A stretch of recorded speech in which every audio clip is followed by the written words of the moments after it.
धरती, ठीक है, आर रेडियस, ठीक है। बहुत सारे तरीके हैं ड्राइव कराने के, सबसे आसान तरीके से ड्राइव करा रहा हूं, सबसे आसान तरीके से। आप ये मान के चलिए कि जब वो ऑब्जेक्ट, जब वो मास, ये अर्थ का मास है, जो उस ऑब्जेक्ट का मास है, जब वो मास अर्थ के ऊपर है, अर्थ के, और मैंने यहां से उसे बहुत तेजी से स्पीड दी v, कितनी, और ये विश्वास करके दिया कि यही वो स्पीड है जो इसे अर्थ की फील्ड से पार ले जाएगी। ये इतनी स्पीड तो है कि इसे अर्थ की फील्ड पार करा देगी। इस स्पीड का नाम मैंने रख दिया वीई, एस्केप स्पीड। क्या नाम रख दिया? कोई दिक्कत? अच्छा, अब ये अभी अर्थ के ऊपर है, ये है केस नंबर ए या पॉइंट ए। थोड़ी देर बाद इसको मैंने स्पीड दी है, ये आगे जाएगा, कहां जाएगा? अर्थ की फील्ड से बाहर चला गया। ये एम मास, सही है। इसका नाम हो गया पॉइंट बी। क्या बचपन में आपने पढ़ा था एनर्जी कंजर्वेशन?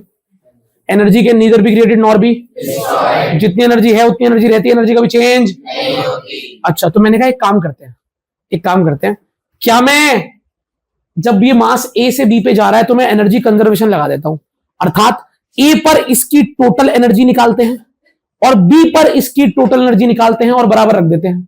क्या पता आंसर आ जाए? समझ रहे हो मेरी बात को? मैंने ए वाली एनर्जी, जब मैंने इसे लॉन्च किया, वो वाली एनर्जी और ऊपर वाली एनर्जी, दोनों को क्या रखना है? अब मुझे बताओ, क्या अर्थ की फील्ड से बाहर जाने के बाद अर्थ और इसके बीच में पोटेंशियल एनर्जी होगी? तो क्या मेरा ये लिखना सही है गलत है कि potential energy at point B equal to 0?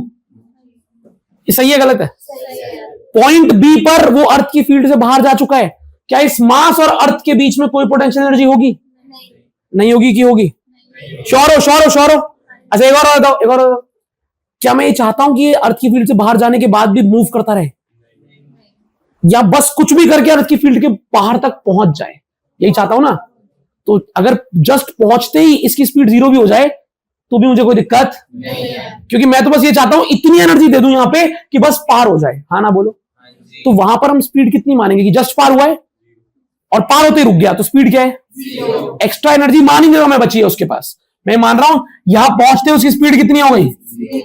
0। यहां से मैंने स्पीड देके भेजा था, एस्केप स्पीड।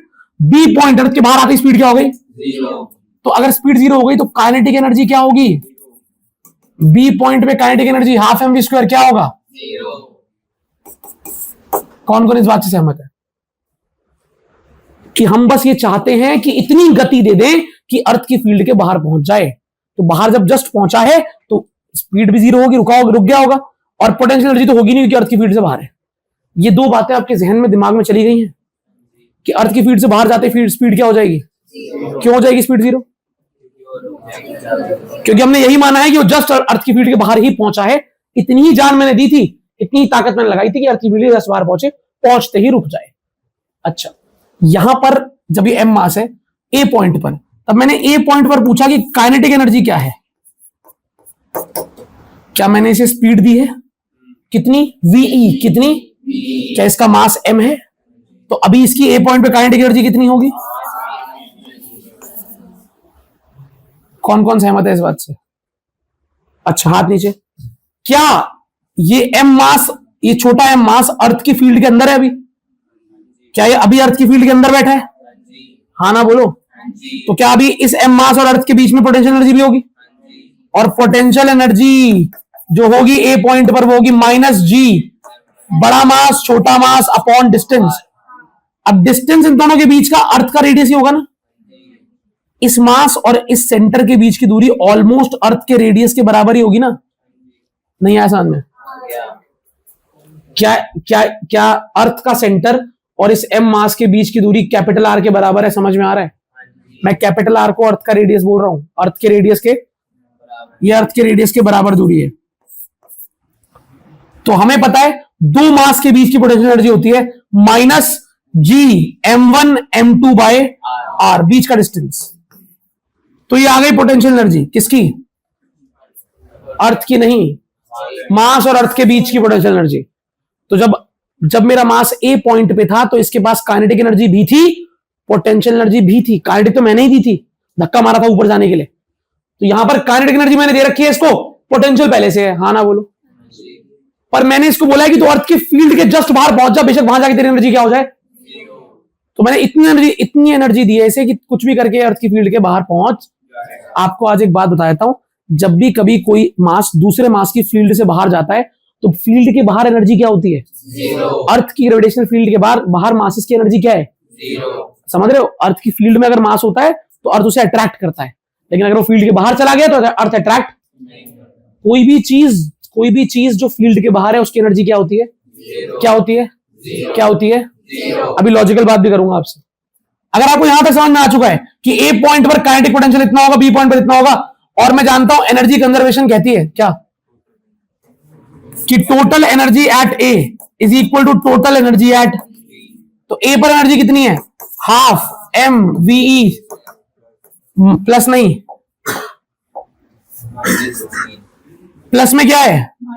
माइनस किया ना ये, तो प्लस में minus G M M by is equal to 0 plus, sure?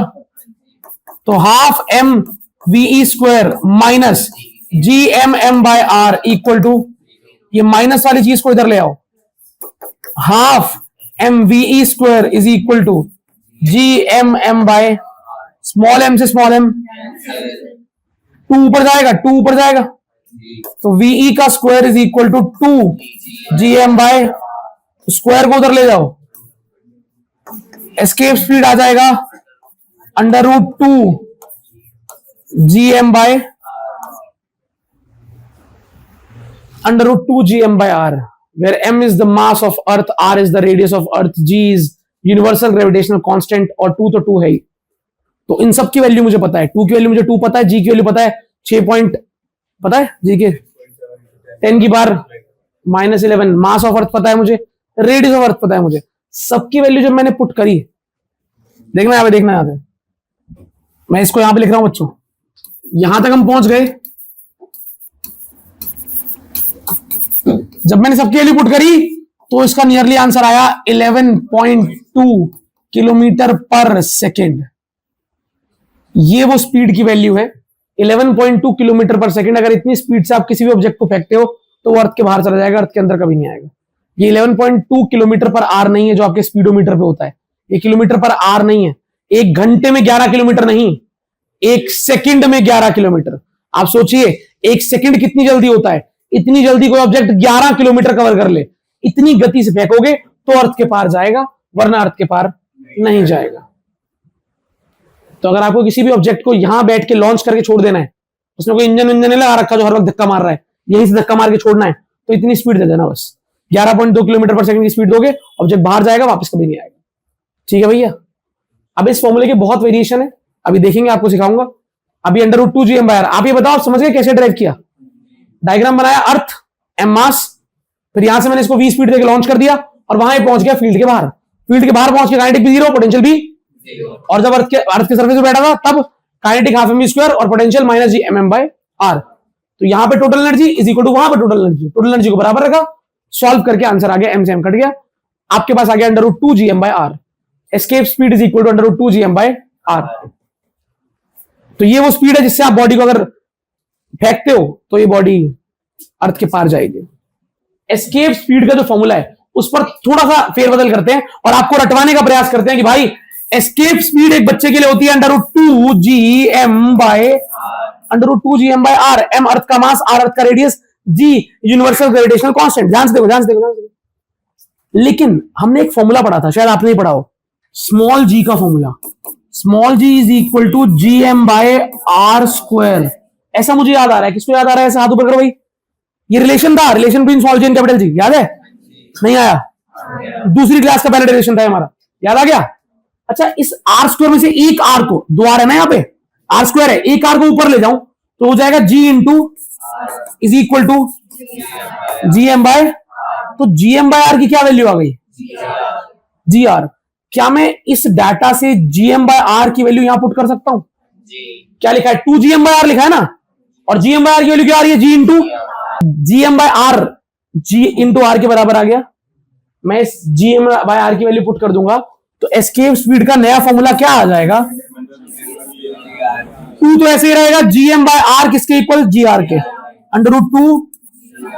तो बालक बता रहा हूं कि एस्केप स्पीड का ये फॉर्मूला भी होता है और ये वाला भी होता है। तो विद्वान बालक एस्केप वेलोसिटी के दोनों फॉर्मूले याद करते हैं, एक 2gm/r भी और एक 2gr भी।